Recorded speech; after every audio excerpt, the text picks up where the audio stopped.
Okay, thank you for being with us today. I'm happy to see all of you here for this talk, which is part of the CIS Colloquia.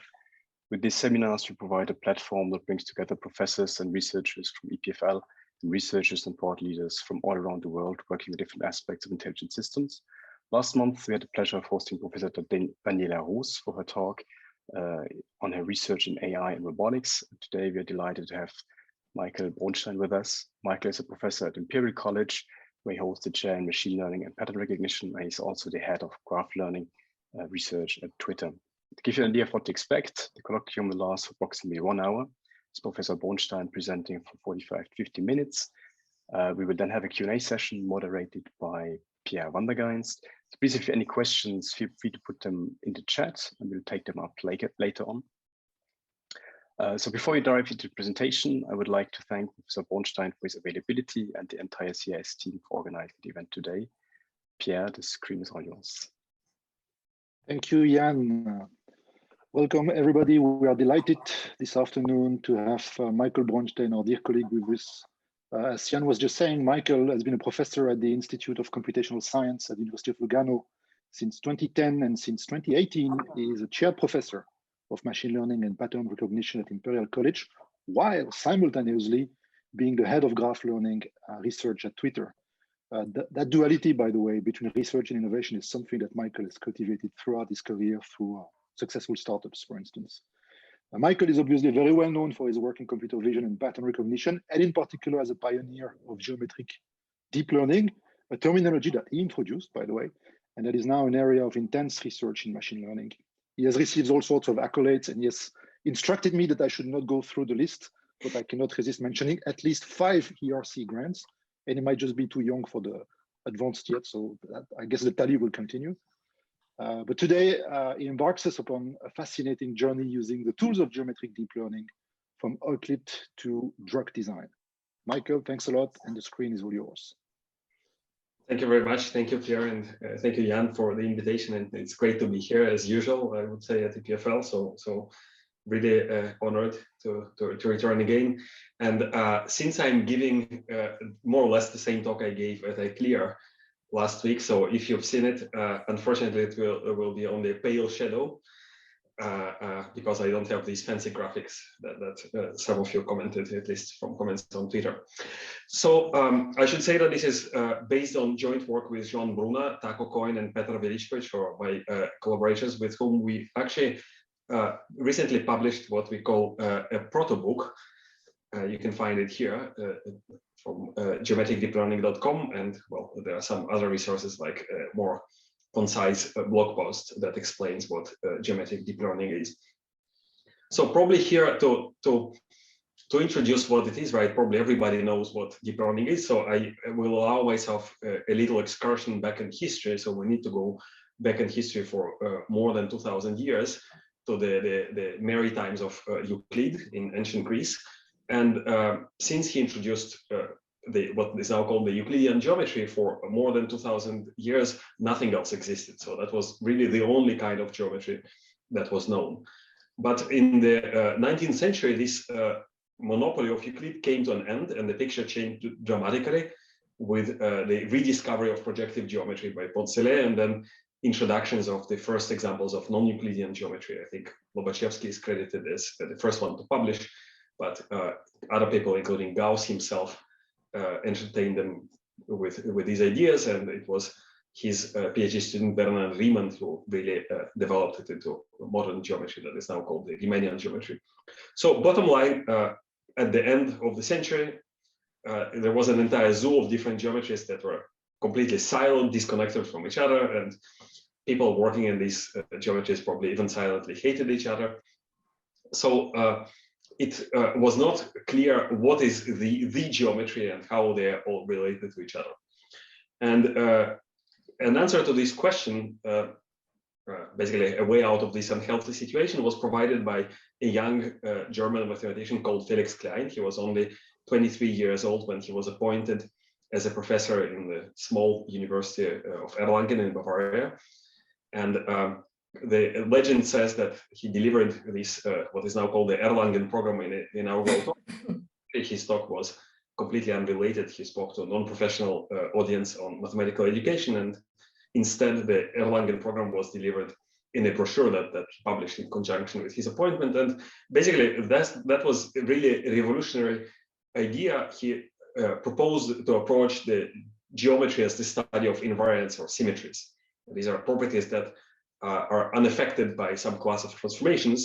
And the cool part about the Erlangen program was that he used the language of group theory, which he was also one of the founders, that was also born in the 19th century, to formalize what does it mean to apply some transformation to your objects. And this immediately created clarity, at least for the types of geometry that were known in his time. It took more time to apply it also to more general Riemannian geometry. And these ideas became very influential and very profound in mathematics.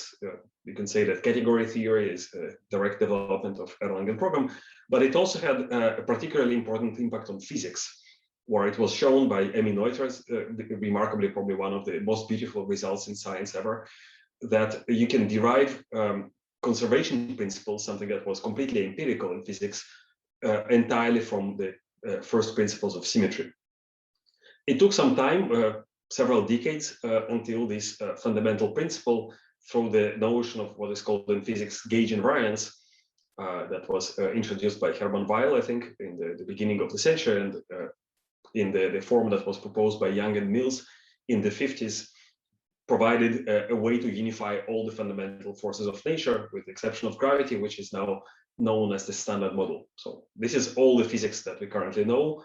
And I will just repeat Philip Anderson, another Nobelist, that it's only slightly overstating the case to say that physics is the study of symmetry. So, well, we know, of course, that symmetry is fundamental in physics and other sciences, but what does it all have to do with deep learning? And I think that the current state of affairs in deep learning is very reminiscent of the situation, that unhealthy zoo of geometries that we had in the 19th century.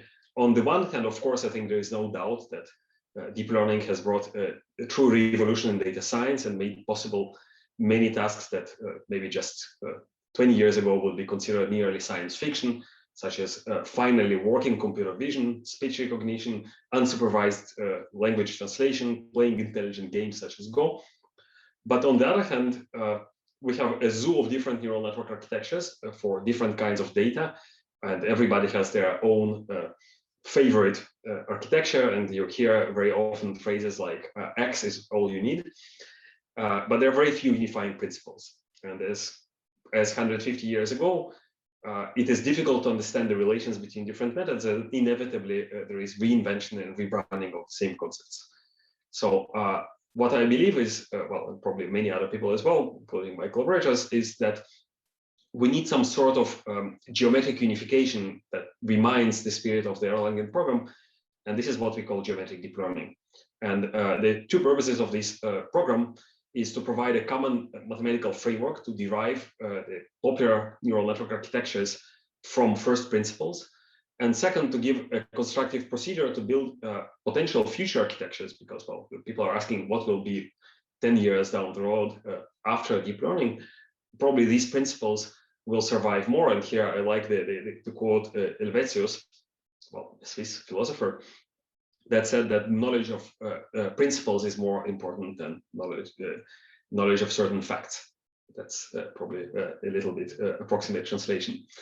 So the term geometric deep learning, Pierre mentioned that I invented it. So I indeed invented it for my ERC grant, the consolidator grant that I was writing in 2015. But it really became popular after a paper that we wrote together with Pierre and other co-authors. And I think now it is used almost synonymously with graph neural networks. But I hope to show you today that it's part of a way broader picture. So let's look at machine learning, at least in its simple setting, the problem of supervised machine learning. And essentially, it is a function estimation problem, right? We are given, usually the example that is given is cats and dogs, right? So let's say you have input of labeled images of some objects, cats and dogs, and you try to find a function that belongs to some hypothesis class that fits well the training data. And it allows to predict the outputs of previously unseen inputs. Usually this is called the test set. So what happened in the past decade, or maybe slightly more than a decade, is there was a confluence or coincidence of two major trends. First, the availability of large and high quality data sets, such as ImageNet, which has millions of annotated images, and also the growth of computational resources, in particular graphics hardware, GPUs.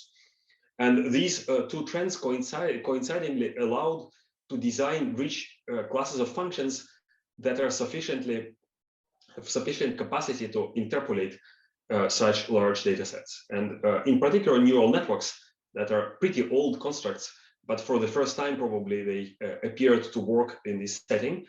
And they are a suitable choice to represent functions, because even with a very simple choice of architecture, like what I show here is perceptron that is known from the end of the 50s, if you concatenate two perceptrons, you can represent a dense class of functions with just two such layers.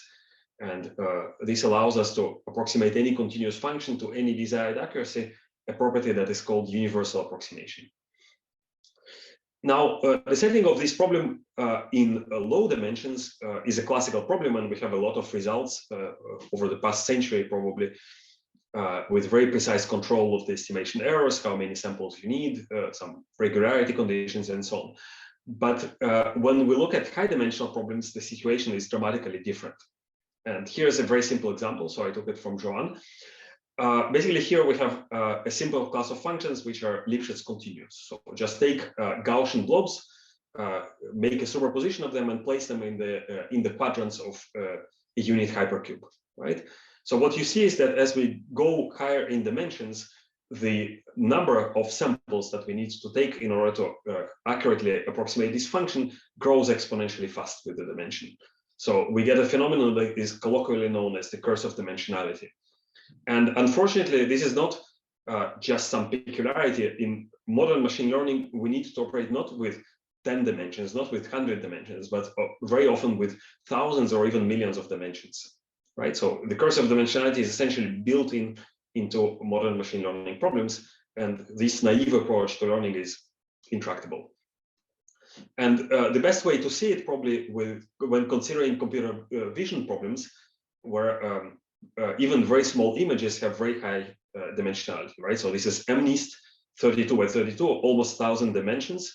So this is extremely high dimensional data. If you use the previous naive approach, the number of samples that you will need to take here will probably be more than the number of particles in the universe. And of course, that's not the way to go, right? And what you see in images is that they do have a lot of structure. But if we use this naive approach, basically this structure is lost and broken because we need to parse our data into a vector that we feed into this simple perceptron neural network. And if I just shift the image by 1 pixel, I will get completely different vectorized input. And the neural network will need to be shown a lot of examples in order to learn that basically all of these are just the same instances of the digit 3. And in these problems, the remedy came from classical works in neuroscience, in particular the work of Hubel and Wiesels, who got the Nobel Prize for the study of the visual cortex.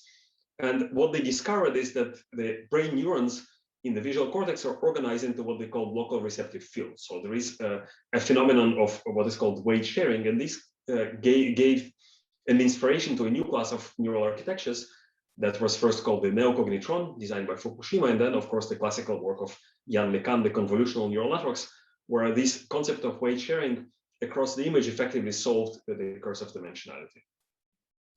Now, if we go beyond images, here's another example. So this is a molecule of caffeine, if you're interested. And it's represented as a graph where nodes are atoms and edges represent chemical bonds.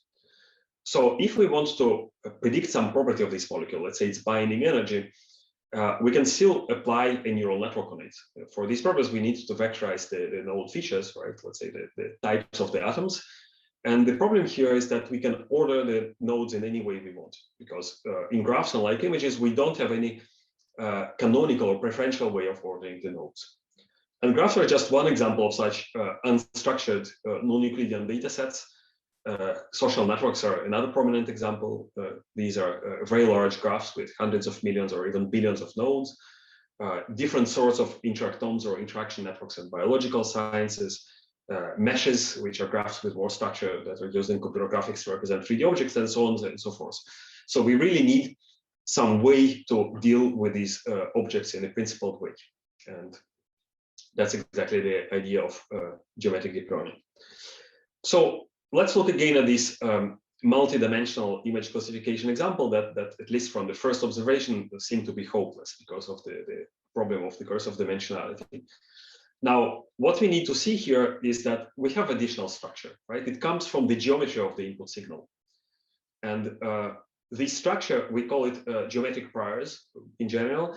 And as we'll see, it's a general powerful principle that gives us hope in these dimensionality curse problems.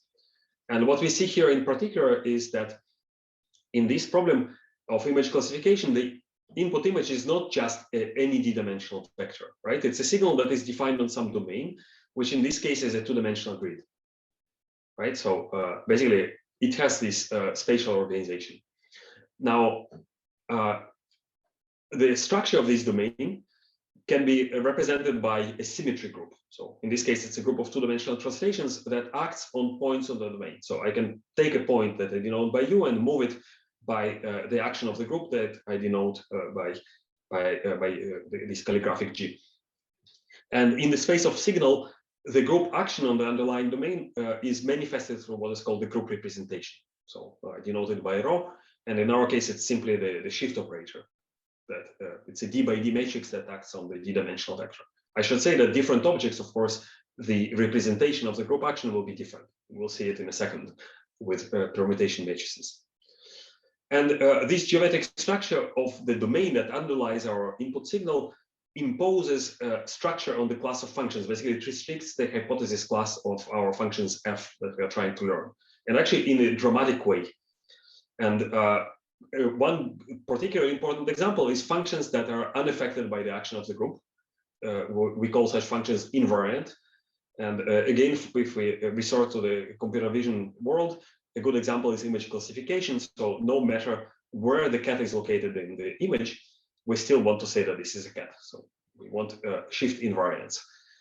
And in another type of problems, we have a case where the function has the same input and output structure. So again, from the problems of computer vision, we can think of image segmentation, right, where we label each pixel.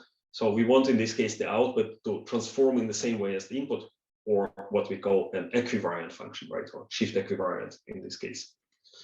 And this principle gives us a very general blueprint of geometric deep learning that probably you can see and recognize in the majority of nowadays popular deep neural architectures.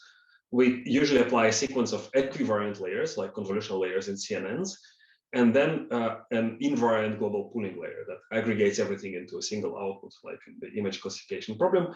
And in some cases, we can also create a hierarchy of domain by some coarsening procedure. So this is another principle that I didn't mention. It's called scale separation, that in neural network implementations usually takes the form of local pooling. And this is a very general design. We can apply it to different types of geometric structures, such as grids, obviously, but also more general homogeneous spaces, such as spheres, for example, where we have global transformation groups. We can apply it to graphs and to manifolds, where we have both global isometry invariants, so some form of domain deformation, as well as local gauge symmetries. So I should say that there is a little bit of a stretch. So we like to call this the 5G of geometric deep learning. So the stretch, because the structure here itself is a manifold, but it has two different ways that symmetries are manifested. And when we started writing the book, so somehow we split the writing between us, but essentially we ended up writing everything together. And I hope to show you that the implementation of these principles leads to some of the most popular architectures that we will discuss today, whether it's convolutional networks that emerge from translational symmetry, graph neural networks, deep sets and transformers that come from permutation invariants, and intrinsic CNNs or mesh CNNs that are very popular in computer graphics and vision that can be derived from gauge symmetry. And at the same time, I hope to show you today that these methods are also very practical, and we can use them to address some of the big challenges, such as biochemistry of proteins, drug discovery, and even detecting fake news. So let me start with graphs. And here, probably a good mental picture to have in mind is of a social network. Again, maybe this is my professional deformation as working at Twitter, but I like to think of graphs as social networks. So they model relations of interactions or interactions between users, and mathematically we can describe this as a graph. So we have users modeled as nodes and relations as edges that can be, in the general case, directed or undirected, that we can assume for simplicity. And we can also attach to the nodes of the graph some d-dimensional vectors that are node features. We can also attach some features to the edges, but let's, for simplicity, consider just this simplistic situation. So one key structure characteristic of graphs is that there is no canonical way to order its nodes. So it's just a bunch of nodes connected by edges. We don't have a particular preferential way to say that this is node number 1, this is node number 2. The moment we do it, basically we impose some arbitrary ordering, and this allows us to order the features, to arrange them into a matrix. So any such arrangement is arbitrary. And the same thing goes for the adjacency matrix that models the structure of the graph.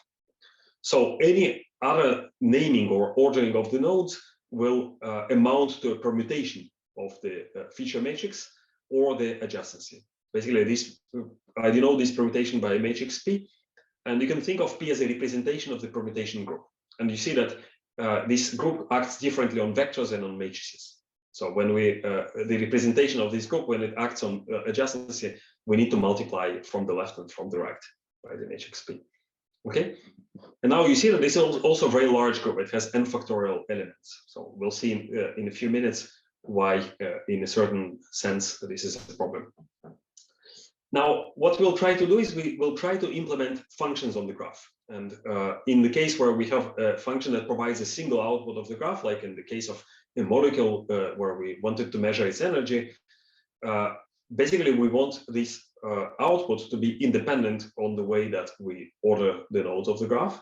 Or in other words, we want this function to be permutation invariant. Okay. Now, another situation, we might want to do node-wise predictions. So again, if you take this analogy, this example of a social network, let's say that we want to label some bad users on our network. In this case, if I reorder the nodes, I want the outputs to be reordered in the same way, right? So we want the function to be permutation equivariant.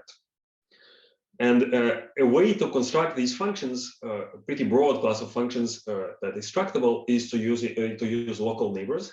So we look at the nodes that are connected by an edge to some node I, and we look at their feature vectors. So together, the feature vectors, even though the node indices are unique, the feature vectors are not necessarily unique. So technically speaking, this is what is called a multiset or a bag. And you can see here that the two blue feature vectors are the same. So together with the feature of the node, we can aggregate them and form an update, or basically a new node feature vector.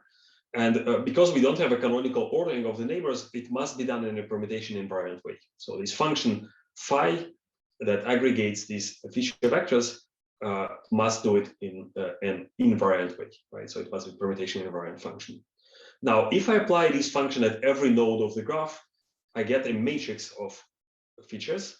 That is, now it's easy to see that the matrix itself, this node-wise function, is permutation equivariant. So if I reorder the vertices, the value of the feature vector at each node will be the same, but their ordering will be different. Okay, and it appears that the choice of this aggregator phi, the way that we construct it, is crucial, and its choice determines the expressive power of the resulting architecture. And it was shown actually by there is probably a long history to this discussion. It probably predates by quite significant time the modern works on graph neural networks.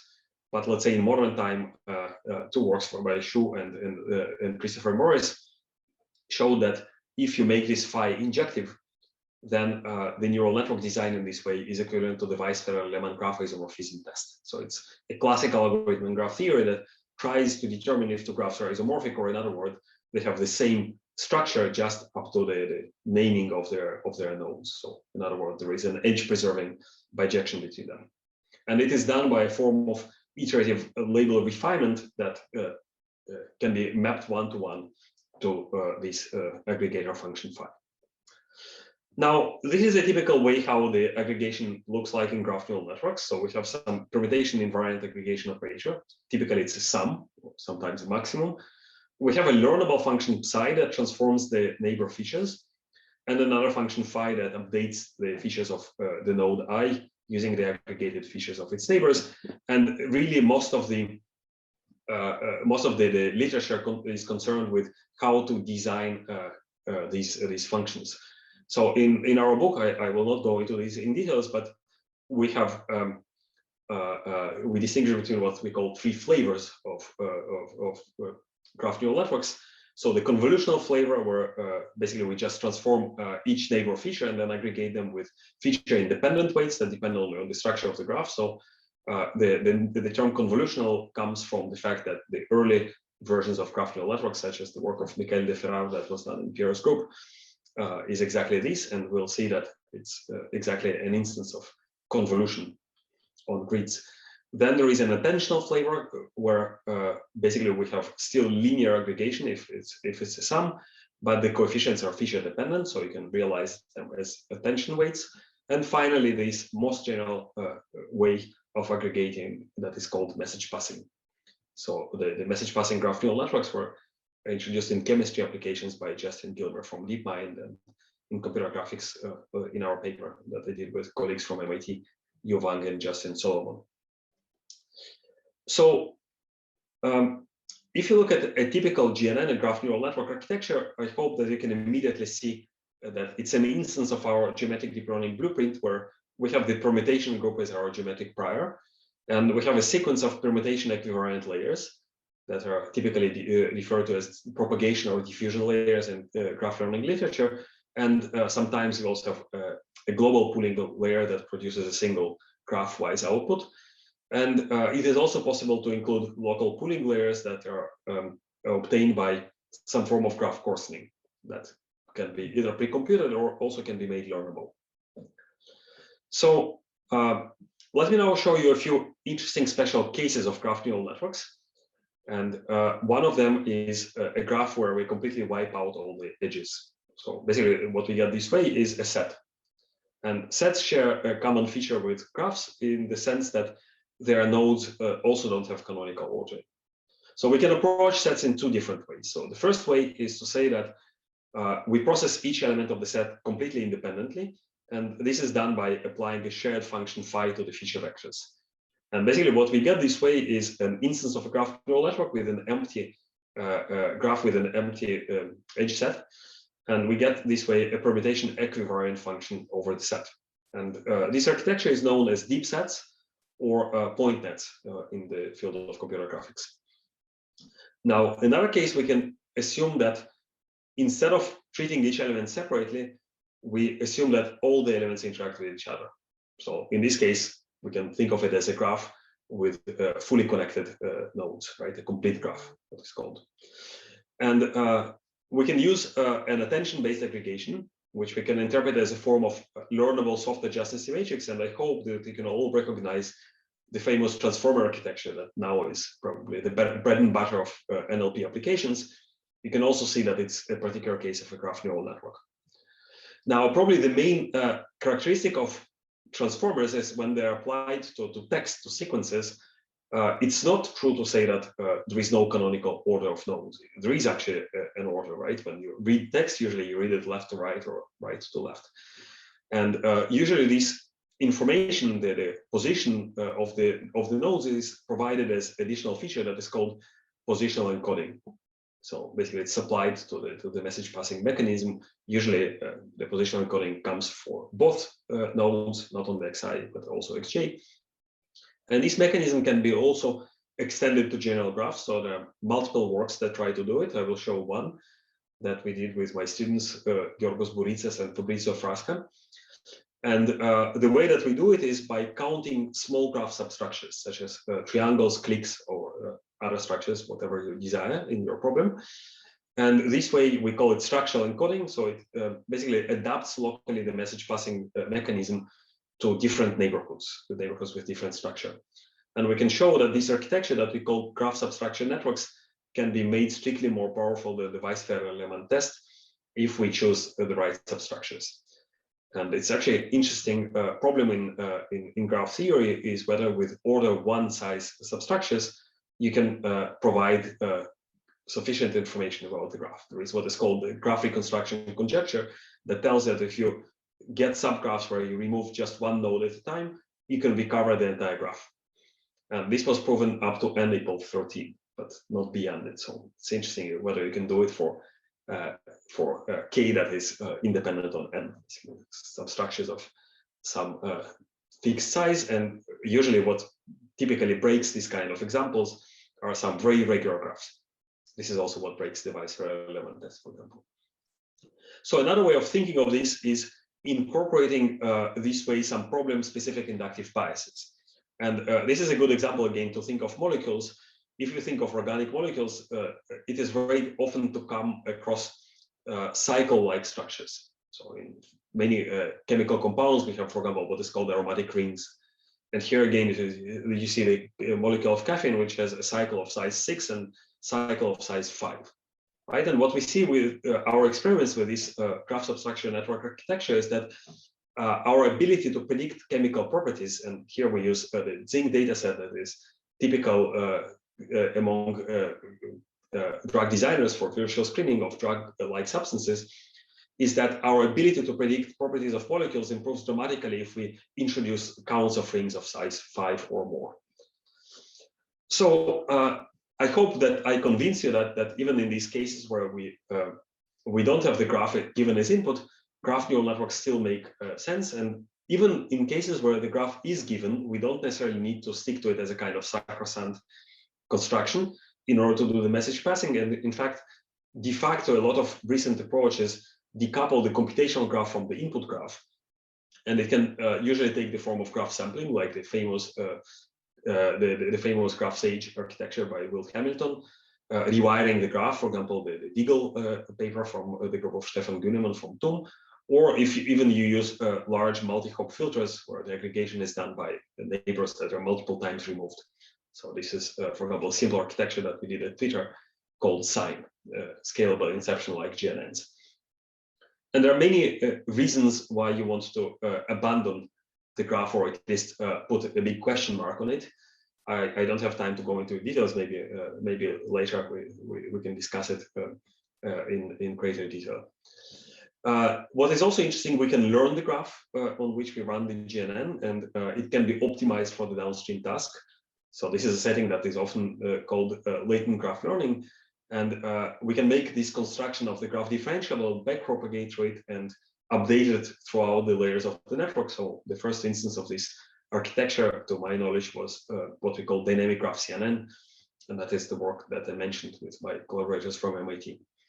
And maybe slightly think of it even in a broader context, in historical perspective, latent graph learning basically is an instance of what is called manifold learning or nonlinear dimensionality reduction, where the assumption is that even though the data is high dimensional, it has somehow low intrinsic dimension that can be thought of as kind of sampling the data from a low dimensional manifold. And the typical metaphor you will see in papers on manifold learning is this Swiss roll surface. So typically you sample, basically you take your samples, you connect them with the graph, and then you use the graph to produce some low dimensional embedding, typically preserving some distant structures. And then the assumption is that in this low dimensional space, it's easier to do machine learning, like clustering. And the reason why these methods never really worked, or at least maybe it's an arrogant saying, but to my knowledge, they are mostly used for data visualization, is that we have these three independent separate stages where it's clear that, for example, the way that you construct your graph in the first step hugely influences all the downstream results. And therefore, a lot of handcrafting and tuning was required.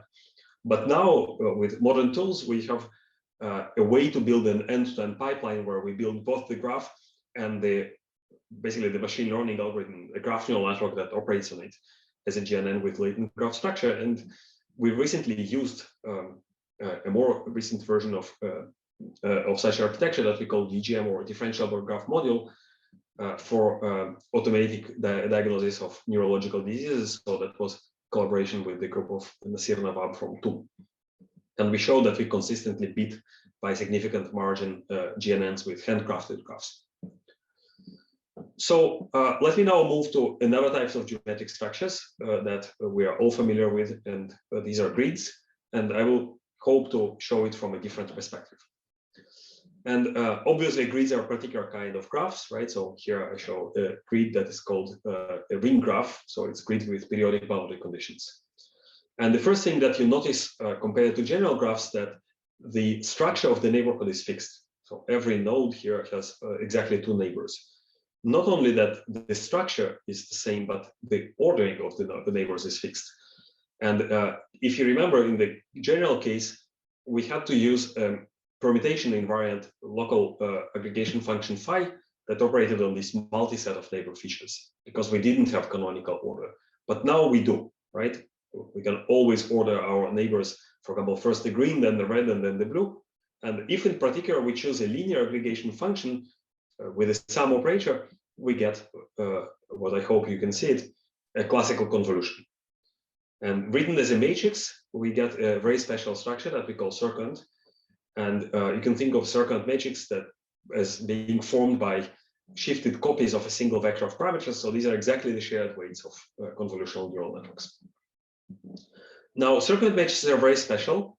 Unlike general matrices, they commute with respect to multiplication, right? Which is one of the first things that you're shown in linear algebra, is that AB doesn't equal BA for matrices, but for circulant matrices, this is true. And in particular, they commute with a special type of circulant matrix that cyclically shifts the element of a vector by 1 position. So that's the shift operator. So circulant matrices commute with shift. And this is just a different way of saying that convolution is shift equivariant. Now, in many signal processing books, for some reason, this is called shift invariant, like LSI, linear shift invariant systems, which is, of course, not correct. I don't know actually where this term comes from. And another thing is that this statement works in both directions. Not only that every circulant matrix commutes with shifts, but every matrix that commutes with shift is circulant. So you can define convolutions in this way. And basically, what you get from here is that convolution is really the only linear operation that is shift equivariant. And you can see, hopefully, the power of our geometric approach, that convolution automatically emerges from translational symmetry. For some reason, again, maybe at EPFL it's done differently, but when I studied signal processing, then I was just given the formula of convolution and a little bit of hand waving about matching a filter to a signal, right? A kind of sliding window, but nobody really explained where it comes from.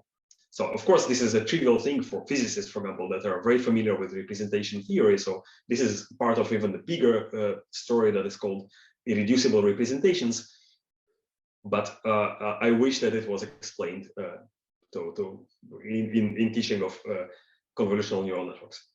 So you can see that it's an instance of our geometric blueprint, right, with translational group. Now, let me show you a slightly more general version of this story, and I hope that in this way we'll also see more prominently the group formalism. And again, we can think of convolution as a kind of pattern matching operation, right? So in an image, we just slide the window across our image, and basically that's it, right? We match it with some filter. So if I write it slightly more formally, so we define a shift operator, right? So this is something that shifts our filter to a position u. We define an inner product that matches the filter with the image. And if we do this kind of operation for every shift, we get the convolution, right? Now, this is a very special case, though. And the very special thing here is that the translation group can actually be identified with the domain itself, right? Because basically the elements of the group are shifts. We can identify them with the points to which we shift, right? So we can basically establish one-to-one correspondence between the domain and the group structure. But this is not necessarily the case in general. And in general, we'll have the filter that is transformed by the representation of our group ρ. And the convolution, right, or what we can call the group convolution, or kind of analogy of convolution, now takes values for every element of the group, G, right? And there is no reason whatsoever why the structure of the group will be the same as the structure of the domain. In fact, in most cases, it's usually different. And here's an example of how to do convolution on the sphere. And if you think that it's exotic didactic construction, it is not, because in many applications in chemistry or in astrophysics, for example, and that's the example I'm showing here, our data naturally lives and represented on the sphere. So what you see here is what is called the cosmic microwave background radiation from the Planck probe. It's some kind of a signal from the primordial universe very shortly after the Big Bang. And for astrophysicists, this is a very important thing. So our domain here is a sphere, S2, and we assume that the symmetry group here is what is called the special orthogonal group. So special means that it preserves orientation, SO3. So the actions of on the points on the sphere, you can think of points on the sphere as unit norm three-dimensional vectors, and the group acts on these points, on these vectors, through an orthogonal matrix R. Right, so the convolution here is defined on SO3. So we get the value of this inner product for every rotation R of the filter, and the structure of this group is actually a three-dimensional manifold, right? And the way to see it is on the sphere, you can rotate three ways, right? So you can rotate along the meridians, along the parallels, and also around the filter around itself. So it's three dimensions. And if we want to apply let's say if we're building a convolutional neural network on the sphere, if we want to apply another layer of such convolution, we need now to do it on the SO3 group, right? So the points themselves here are rotation matrices. I denote them by Q, right? And yet the sphere is an example of a non-Euclidean space, right? So I said it's manifold, right? Or its symmetry of the sphere is what is called the Lie group. But it's still quite special, because on the sphere we can transform each point into another point by this by an element of the symmetry group. So in this sense, there is complete democracy among the points on the sphere. So in geometry, such spaces are called homogeneous, and basically this global symmetry structure or transitive group action is their key characteristic. But this is not the case in general, on general manifolds. And let me show you the last construction before we talk about applications. And if we look at images, again, this sliding window example, one thing that is prominent is that when I slide my filter around an image, it doesn't matter which way I go, right? So it's completely path independent. I will always get to the same result. On the manifold, the situation is dramatically different. So if I take this green path, or if I take the blue path, I will arrive at a different result. So in differential geometry, this is what is called parallel transport, and the result of moving a vector on a manifold in general is path dependent. It will be only locally unique if we move along geodesics. And basically, what you need to know about manifolds, so this is a 2-minute crash course about differential geometry, is that they're not like Euclidean spaces. They're only locally Euclidean. So I can take a small patch around the point and map it isomorphically or diffeomorphically to what is called the tangent space. So for two-dimensional surfaces, it's a two-dimensional space, or sometimes called the tangent plane. And we can equip this tangent plane with an additional structure that allows to measure the length and angle, and this is called the Riemannian metric. So it's an inner product, a local inner product that depends smoothly on the position. So if I deform the manifold without changing the metric, we say this is an isometric deformation, right? And you can think of it as deformations that do not stretch the surface. And all isometries form a group. So we can describe the deformations of our domain in the form of what is called the isometric group. Now, if we want to define an analogy of convolutional manifolds using the local filter, we can apply it in the tangent space, and we can make this construction intrinsic or expressed entirely in terms of the Riemannian metric. And as a result, we get a deformation invariant filter. So if I deform the manifold, the result of the filter will not change. And this was, in fact, the very first construction of such architecture. So that was also a work that we did with Pierre. We call it geodesic CNNs. Now, one important thing that basically it's a little bit of cheating here is that we are forced to work locally on the manifold. We don't have a global system of coordinates. So we need to fix some local frame. And this is an important and somewhat subtle thing that is really, it's a crime against humanity that is committed in introductory courses when people tell you that a vector is an arrow, right? Or a vector is an array of numbers. So vectors in general, thinking of vector spaces, they don't have any direction because direction comes from extra structure that is called the inner product. They don't have length because this comes from an extra structure that is called the norm. And nor they are vectors of coordinates or arrays of coordinates because this requires some basis with respect to which they're expressed. So basically, using physics terminology, we need to attach what is called the gauge. So the gauge is a system of local coordinates on a manifold. And the problem is that the gauges, the choice of the gauge is completely arbitrary. And we can transform it in any way we want, right? So we usually assume that it's smooth.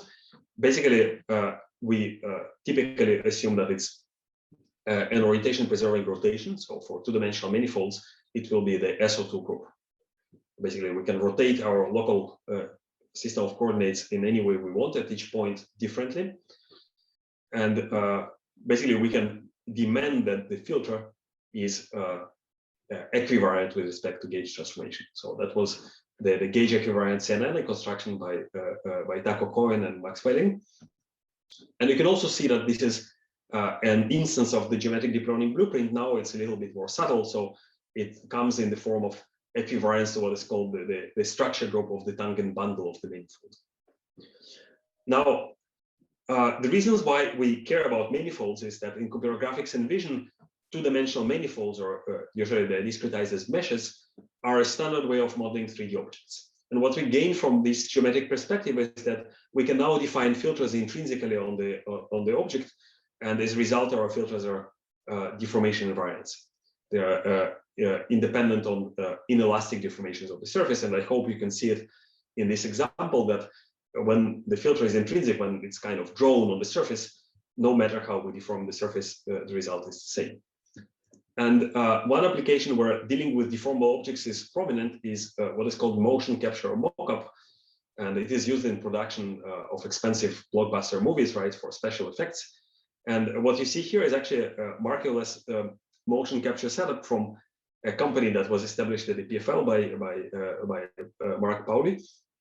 It was called Phase Shift. It was bought by Apple in 2015. And if you're a user of iPhone 10, this is what powers the Animoji feature on the iPhone. So what I think this video nicely shows is these two prototypical problems in computer vision. The problem of shape analysis, where we are given the noisy input from the scanner of basically the face of the actor captured by the sensor that we need to bring in correspondence with some canonical face model, and the problem of synthesis, where we deform the model to reproduce the input expression. And 10 years ago, one would need a 3D sensor to produce this kind of motion capture effect. And I myself was adamant, and if you heard my talks around that time, I would say that we must use 3D input. So because there were no really cheap real-time sensors with sufficient resolution on the market at the time, we had to build one. And that was our startup in Vision. And here you can see a video from 2011. So it shows the FPGA implementation of a prototype that we built before the company was acquired by Intel in 2012. And I spent the next 8 years at Intel building what is now called the RealSense technology. So it's commercial successful family of integrated 3D sensors. And the first time it was shown by Intel was planning with the feedback.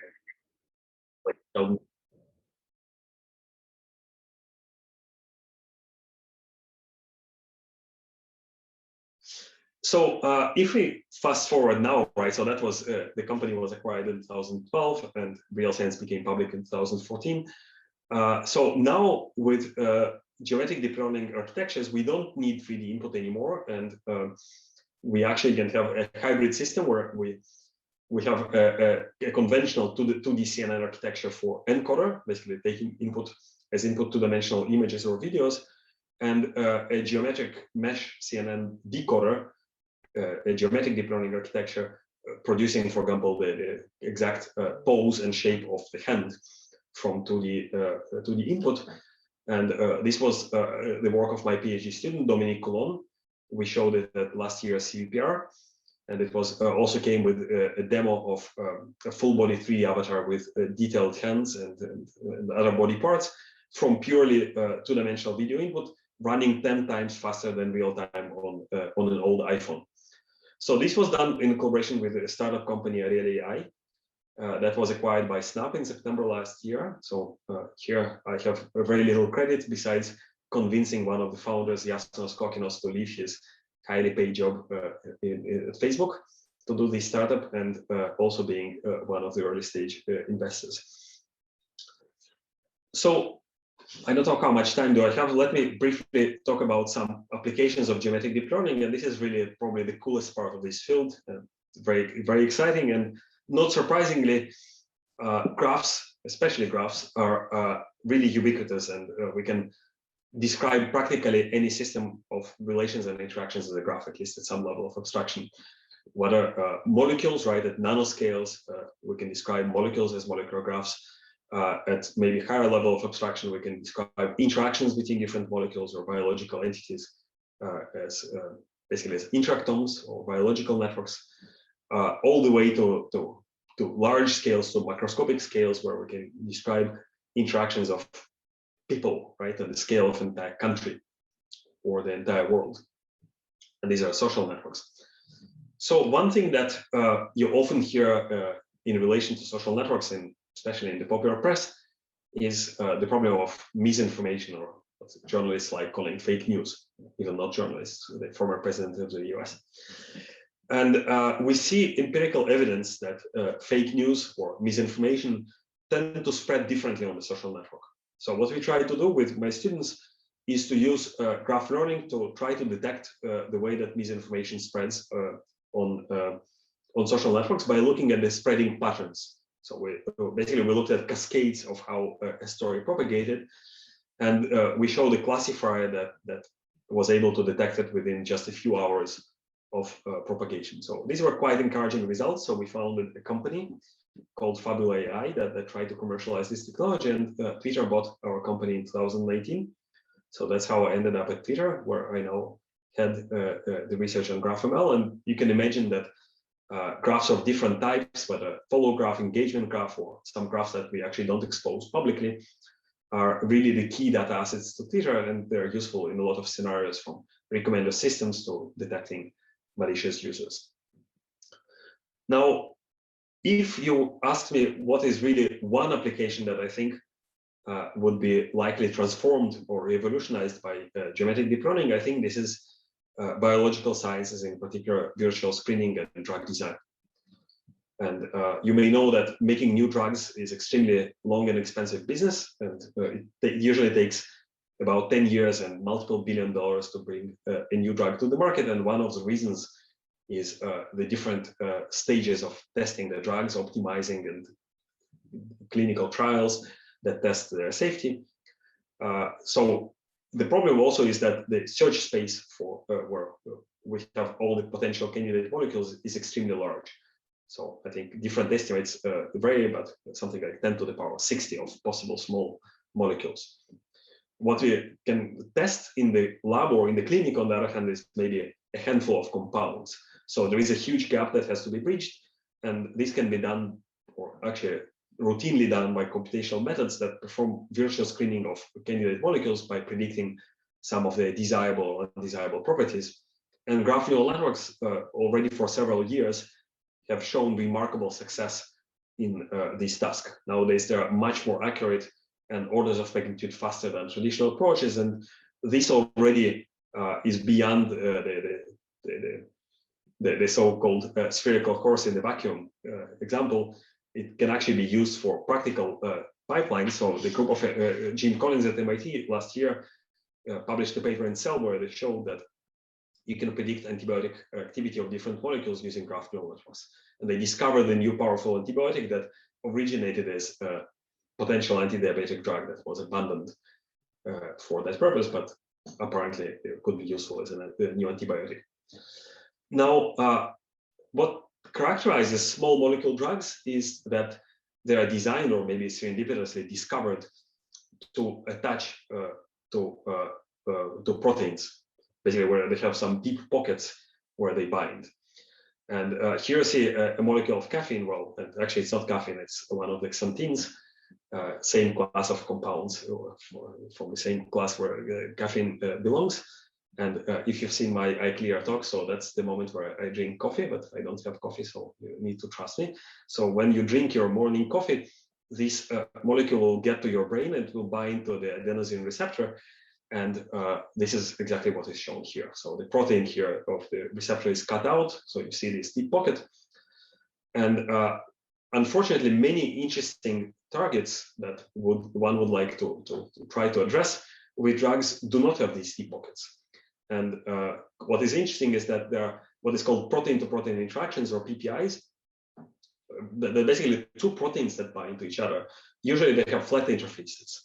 And these are considered to be undruggable by traditional small molecules. And one prominent example of such mechanism is what is called the program death protein complex. So it is used in cancer immunotherapy, and it was recognized by the Nobel Prize in Medicine in 2018. And what we try to do with geometric deep learning, so that was collaboration with Bruno Correa, who is also a professor at EPFL in the protein design lab. Basically, we showed an architecture that allows us to build new proteins with desired binding properties. So here you can see three designs that were actually shown experimentally to bind the PD-L1 protein. And well, I'm not claiming that this is anytime soon to become a biological drug, but maybe a few years down the road, it potentially can be done.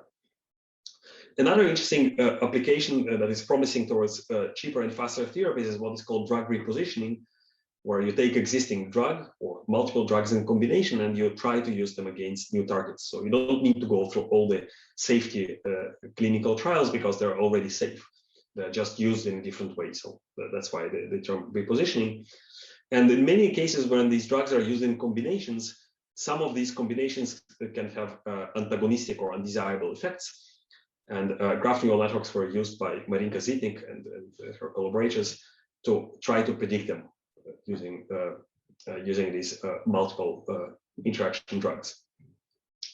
And these effects are actually can be not undesirable, but on the other hand, desirable. And we, with collaborators at Imperial College, we took these ideas to the domain of food.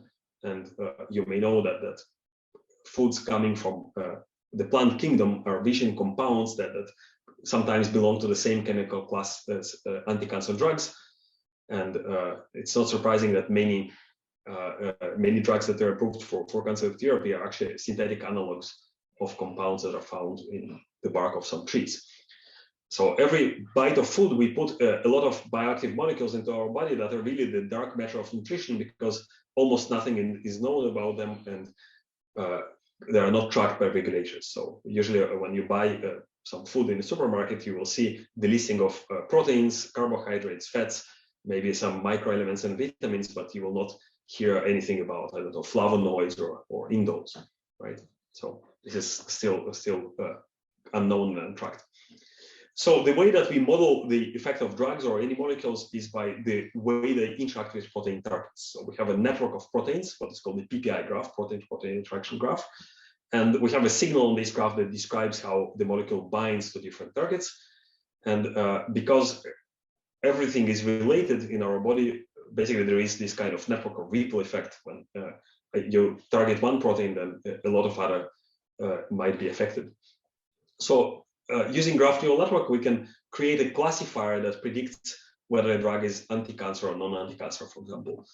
And when we apply now this classifier to different molecules that come from food, we can actually predict their anti-cancer property. Now, of course, this is maybe a little bit naive simplification. So there was a lot of biological and medical side to this work that appeared in Nature Scientific Reports 2 years ago. But at the end of the story, we built a profile of about 250 different food ingredients for their anti-cancer-like drug-like molecules.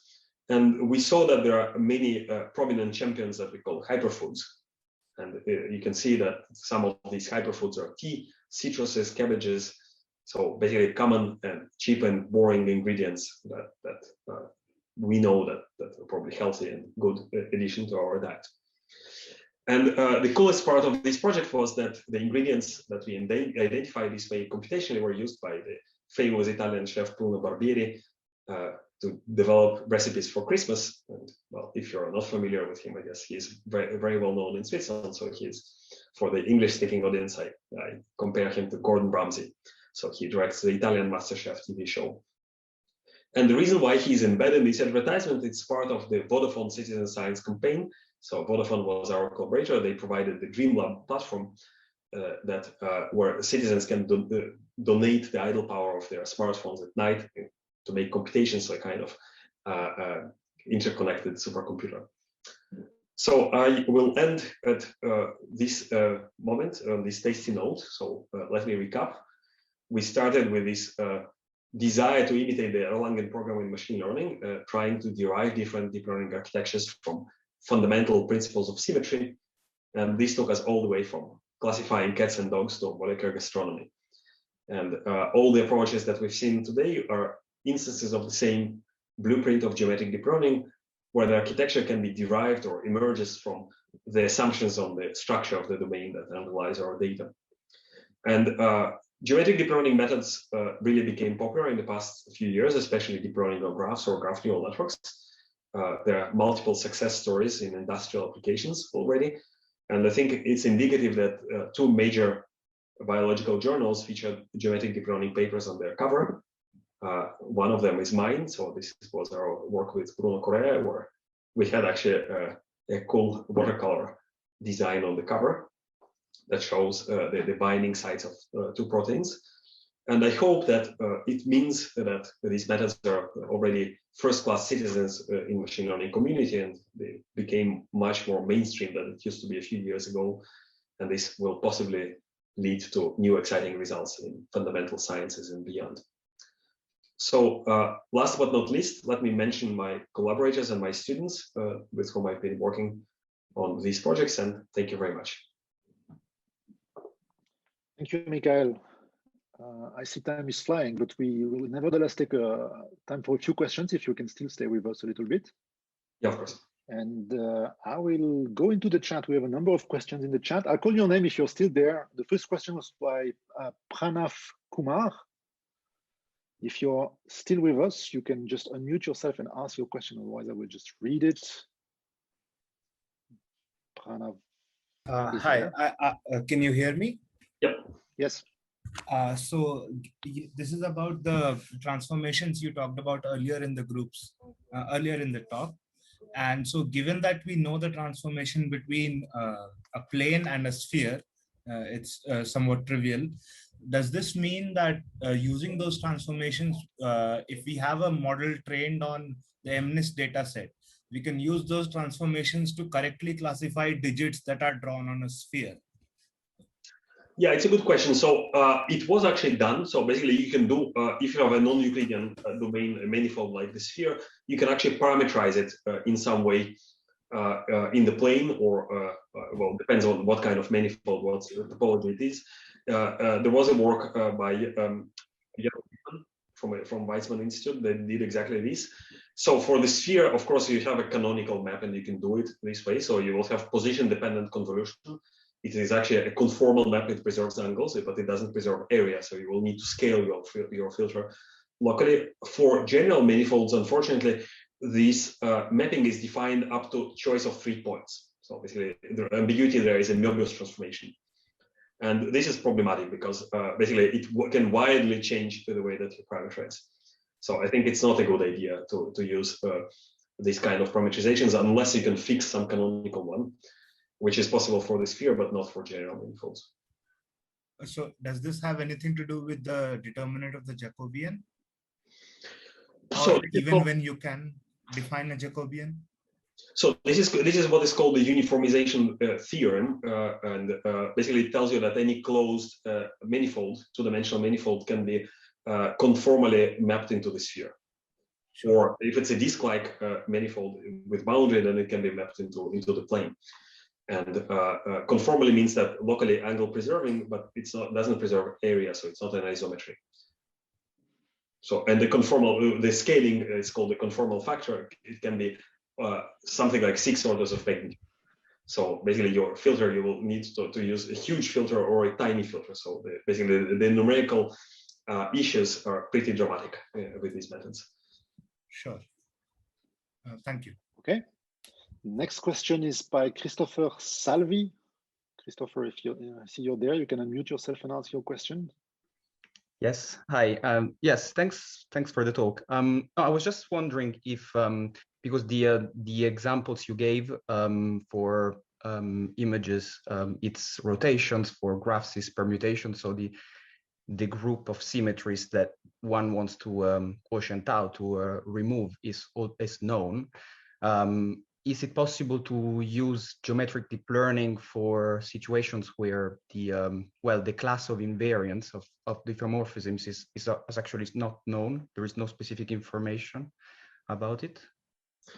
Yeah, it's a good question. So I have not seen much. So I think recently maybe these different works that say that, for example, you can use transformers instead of convolutional neural networks, and it kind of learns the geometry of the grid, probably goes in this direction. I have not seen more general results of this kind, but you're right in the sense that basically even in the plane, you can choose a different symmetry group. So you can choose, for example, the group of rotor translations, which makes sense in many cases.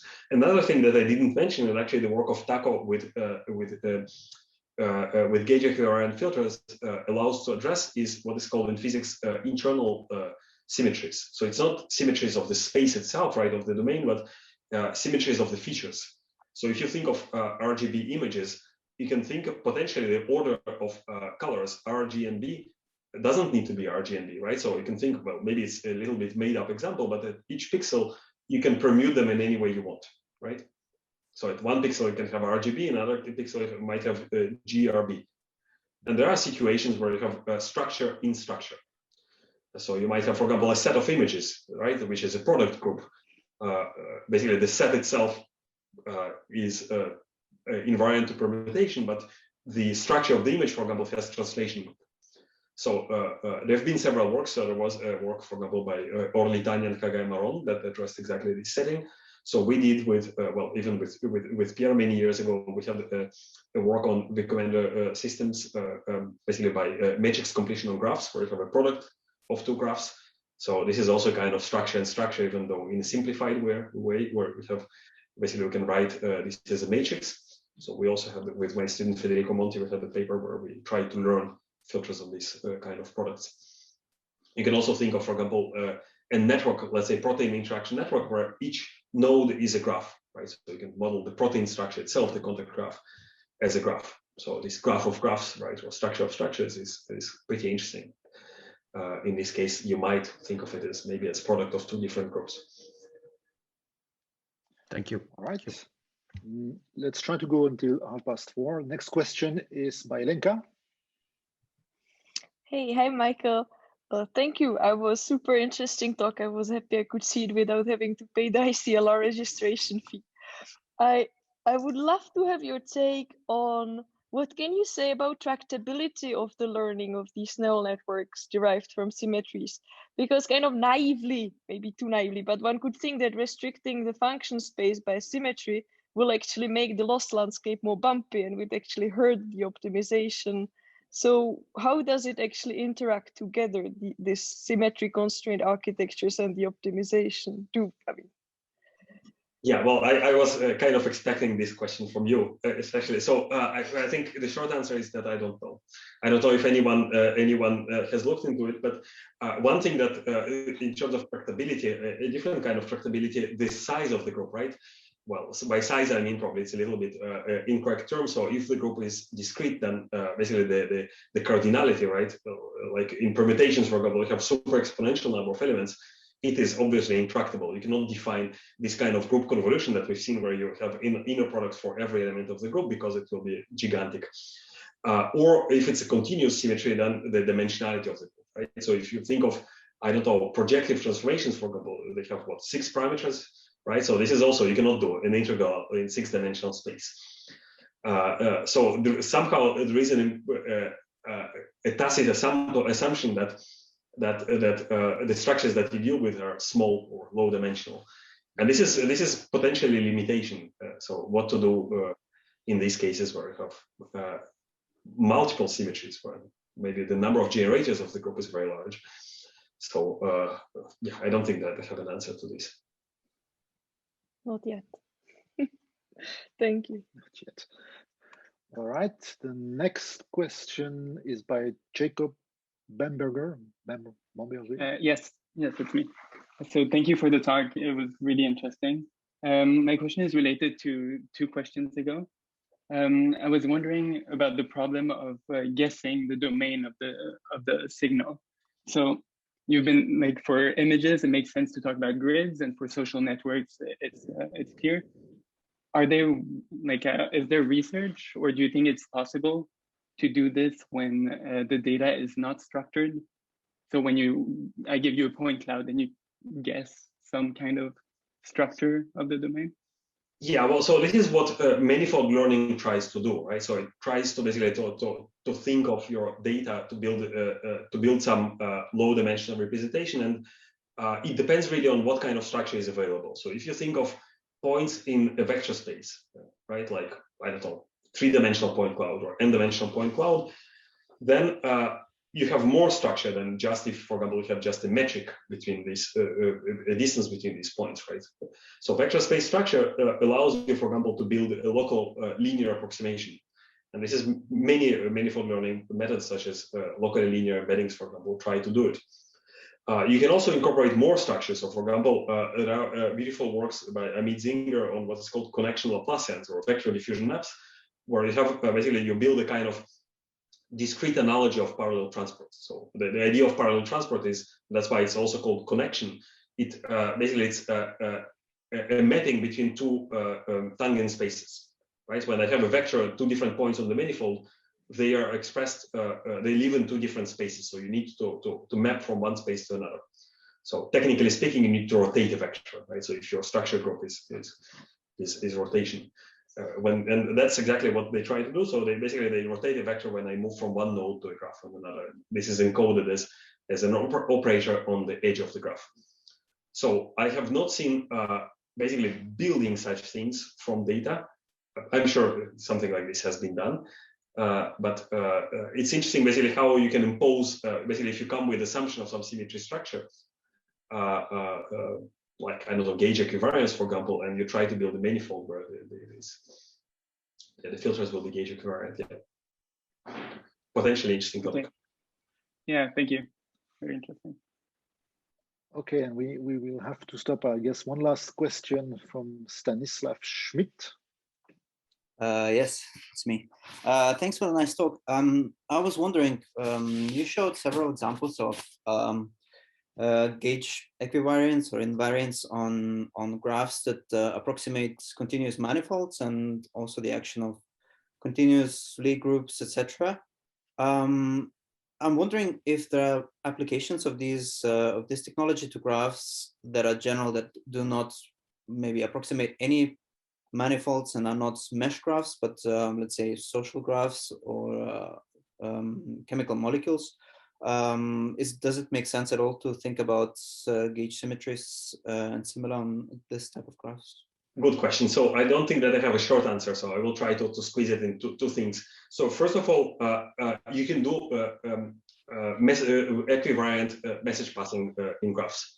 So these are typically geometric graphs where you have spatial coordinates. So molecules are a good example, right? So molecule has 3D coordinates of the atoms, but also some chemical properties like the atomic number, right? So of course you treat them differently. So you treat the spatial features in a way that, for example, when you pass the messages, it doesn't matter how the molecule is oriented in space. So you want the result to transform in the same way. But for the atomic numbers, for example, it's of course makes no sense. Now another thing is probably more a more heretical kind of claim. I think even for general graphs, the graph itself shouldn't be there. we should think of graphs as discretizations of some continuous space. And you mentioned social networks. There in particular, it's very prominent. You can actually think of scale-free networks or these small world graphs as nearest neighbor graphs in the hyperbolical space. So hyperbolic geometry is the right geometry when you think of these graphs. And the graph is a kind of discretization of a continuous space. So we one of our papers that was now accepted to ICML, we try to go exactly in this direction. So we say that graph neural network is a discretization of a diffusion equation of a diffusion PDE on some domain, and the graph is just a way of discretizing it. So basically, you have some continuous diffusion operator that you discretize, and then basically the question is how to do message passing. Basically, whether to use the input graph or not is completely irrelevant because you can rewire the graph as is convenient for you. Right. Oh, very interesting. Thanks a lot. All right. Thanks a lot, Michael, for staying with us way past promised time. And Jan, I'm handing back the mic back to you for the closing words. Thank you. Just some brief words before we all leave. Thank you, Professor Bronstein, for a seminar today. Thank you to all for attending and the discussion. The next CIS colloquium will take place on June 7th, and we are looking forward to welcome Professor Vijay Kumar, the Dean of Penn Engineering at the University of Pennsylvania. Have a great day and hope to see you soon again on 7th of June. Stay safe. Goodbye. Thank you.